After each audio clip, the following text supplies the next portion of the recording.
नमस्कार दोस्तों, आपका आज की इस वीडियो में स्वागत है। दोस्तों, हम अपने जीवन में कई गलतियां करते हैं, कई जानबूझ के और कई अनजाने में, लेकिन हमें ये नहीं भूलना चाहिए कि गलतियां इंसान की सबसे बड़ी शिक्षक होती है। आज की ये कहानी आपको सिखाएगी कि कैसे अपनी गलतियों से सीखकर जीवन में आगे बढ़ा जाए।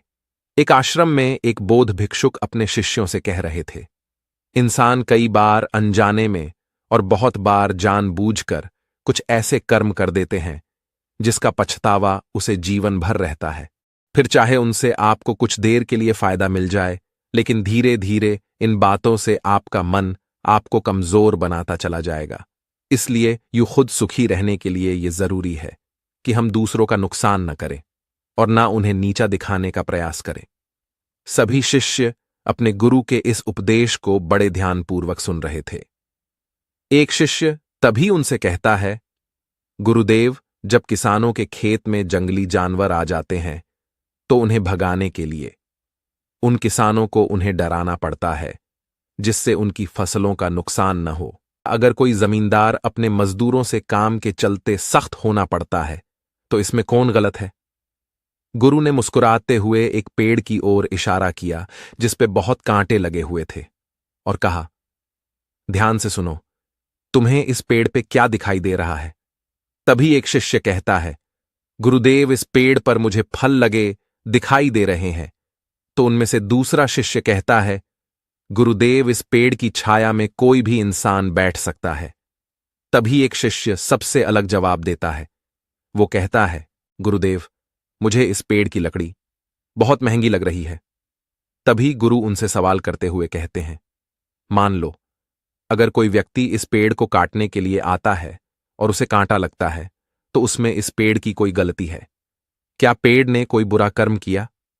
महात्मा उनसे कहते हैं, प्रकृति हर किसी को अपनी रक्षा करने की ताकत देती है, और अगर कोई अपनी रक्षा करते हुए किसी को हानि भी पहुंचा देता है तो वो बुरा कर्म कैसे हो सकता है? अगर वो अपनी रक्षा करेगा तभी तो दूसरों को फल आदि देगा। इसलिए आत्मरक्षा करना बुरा कर्म नहीं हो सकता है। गुरु ने सभी शिष्यों को समझने के लिए एक कहानी सुनाना शुरू की। उन्होंने कहा कि एक गांव में एक चोर रहता था, लेकिन जहां वो रहता था वहां कोई उसके बारे में नहीं जानता था। एक दिन उसकी मां बहुत बीमार पड़ी। चिकित्सक ने बताया कि उनके इलाज के लिए बहुत धन लगेगा। तो वो चोर उसी रात एक अमीर आदमी के घर चोरी करने जाता है, लेकिन इस बार वो पकड़ा जाता है। उससे वो आदमी पूछता है, आज तक तो तुमने कोई चोरी नहीं की, तो आज ऐसा क्या हुआ? एंड वो चोर उसे अपनी मां की तबीयत का बहाना बनाकर रोना शुरू कर देता है। जब वो सेठ उसकी मां की तबीयत का पता करवाता है तो उसे लगता है कि इस आदमी ने अपनी मां के लिए मजबूरी में चोरी की है और वो उसे छोड़ देता है। गुरु उन शिष्यों से कहते हैं, हम सभी भी तो ऐसा ही करते हैं। गलत कर्म हम हमेशा करते हैं, लेकिन जब हम पकड़े जाते हैं तो किसी न किसी बहाने से हम वहां से निकलना चाहते हैं। गुरु ने शिष्यों को समझाया कि कभी अपने गलत कर्म को सही साबित करने का प्रयास मत करो, क्योंकि यह अहंकार का रूप होता है।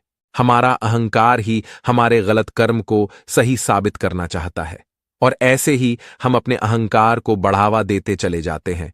इसीलिए अगर कभी भी कोई गलती हो तो उसे मानना सीखो, क्योंकि जब हम कोई गलती खुद से स्वीकार करते हैं तो वो भविष्य में दोहराई नहीं जा सकती। तभी एक शिष्य गुरु से कहता है, गुरुदेव, अगर किसी इंसान से अतीत में कोई गलती हुई हो तो उसे कैसे ठीक करा जा सकता है? गुरु ने कहा कि सबसे पहले ऐसे इंसान जो अपनों गलतियों को स्वीकार करते हैं वो बहादुर होते हैं, और इंसान गलतियों से ही सीखता है। और अगर किसी से अनजाने में कोई गलती हुई है तो वो माफ करी जा सकती है, लेकिन अगर कोई बार बार वही गलती करता है तो ऐसा इंसान कुछ समय तक तो अच्छा समय व्यतीत कर सकता है, लेकिन अंत में उसका विनाश निश्चित है।